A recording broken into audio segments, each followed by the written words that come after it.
Hey guys, Norm over here for the Vintage Guitar Minute at the All Guitar Network. This is a cool guitar. This is a no-caster reissue custom shop. And what's really cool about this, it has the Parsons B-bender installed in this. So if you like, getting that kind of pedal steel kind of thing, it's just a really cool effect.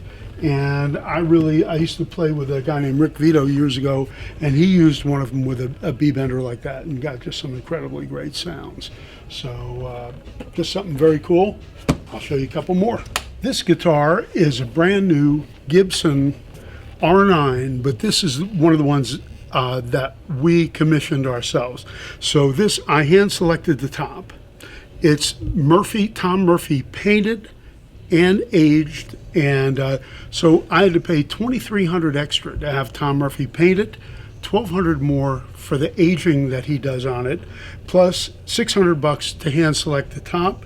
And then I also wanted it to be under 9 pounds, so that was extra. So these are pricey, but they are so good, and they got these new Pro Bucker pickups in there that sound terrific. So I highly recommend this. Gibson's really woke up and they've come to the party. So check it out. Okay, so this next guitar is a Robin Ford Fender, and these were made for him a number of years ago. This is a master built one, custom shop, master built by Greg Fessler.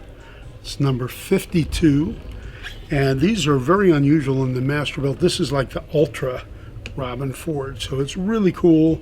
Great sounding guitar. You can check on the Norm's Rare Guitars videos. Mike Lemo played it. Really great sounding, really thick, fat sounding guitar. And comes with its, we've got the cert over here and all that. So just a very unusual for a Fender, because it's six tuners, 3 on a side, as opposed to 6 on a side like most Fenders normally are. And it's also a glued-in neck. It's not a bolt-on neck like most Fenders. And it's got the original hard case, which is a very unusual and cool case. So this next guitar is a very unusual little flat top. This is a Kalamazoo Oriole from the 30s, very similar to an LOO, but it's Kalamazoo, which is a subsidiary of Gibson. And it's got the fire stripe guard and just really good sounding. Really nice little flat top. If you like LOOs, this is an unusual version, and it's called the Kalamazoo Oriole, and it's maple sides and back, and just a very cool little guitar. This is a 1937 Dangelico XL, EXCEL, and what this is it's the 17-inch version. They did an 18-inch, which is a New Yorker. It's a spruce top, gold parts. It's got like the engraving or the etching in the inlays. Really beautiful Art Deco style pickguard and headstock inlay, ebony board. The tuners were changed, and what we did was we put, I had a set of Grover Imperials, so I put those on because it had shallers on there, which for this guitar is kind of a sacrilege.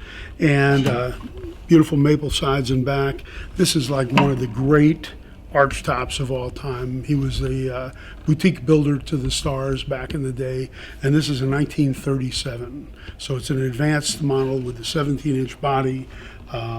Just a really cool guitar, and this was refretted at one time, and it was owned by a guy named Jack Chesley, Chesleigh, and he was a big band player, and that's where a lot of these instruments went to, as a lot of the big bands back in the day. So this guitar is a guitar that is not ours. It's just in for repair, but I had to show this to you. This is an L4 CES, but it's a very special one.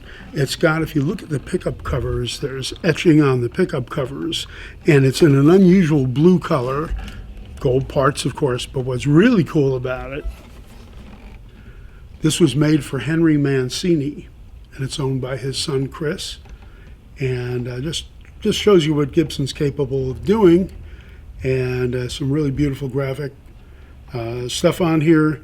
Looks like a tropical sunrise or a moonrise or something, but really cool. And it says Moon River, which was a tune that Henry Mancini wrote and was famous for.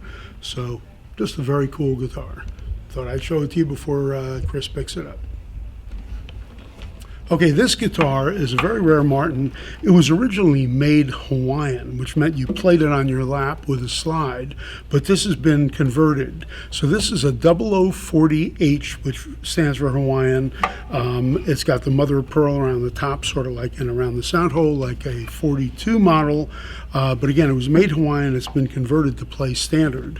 And it's just a really remarkable guitar. Spruce top, Brazilian rosewood sides and back, just a killer guitar. And you know, the problem with the Hawaiians is that not everybody just plays Hawaiian. So this way you can play with a slide or you can play it standard guitar. And just really a great instrument. Prime time Martin, 1937, is right in their sweet spot of great guitars. So 0040H Hawaiian. Okay guys, I guess today is the 1937 day. This is a 1937 Gibson L10. It's very similar to an L7 or an L12. L12 has gold parts, but this has the checkerboard binding around the outside. It's a 17-inch body. It's got its own inlay pattern, the split kind of triangles on the neck. And same with the headstock. It's got like the fleur-de-lis and the Gibson inscript. Just a very cool archtop acoustic, you know, primetime Gibson L10 1937. So for all you Beatle fans, this is a 1971 all Rosewood Telecaster, which is just the similar, well, it's really exactly, but just not the same year as George Harrison's from the Let It Be, and with the Beatle documentary and all that, this is the kind of guitar he was using. These they made very few of. They're all rosewood. They're sandwiched over here because rosewood is very heavy wood, so it kind of weight relieves it a little bit. It's got the maple skunk stripe. Usually there's the dark stripe on the maple neck. This is the opposite, light stripe on the dark neck. And just got the Fender F tuners. Just a really cool guitar if you love Let It Be and that era of the Beatles. This was what George used almost exclusively in the documentary.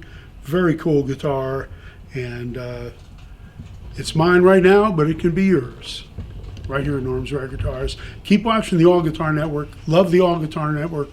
Really great stuff, great info on that, and we're hoping that we just keep building it and have more and more people checking it out. All Guitar Network right here. 71 all Rosewood Telecaster.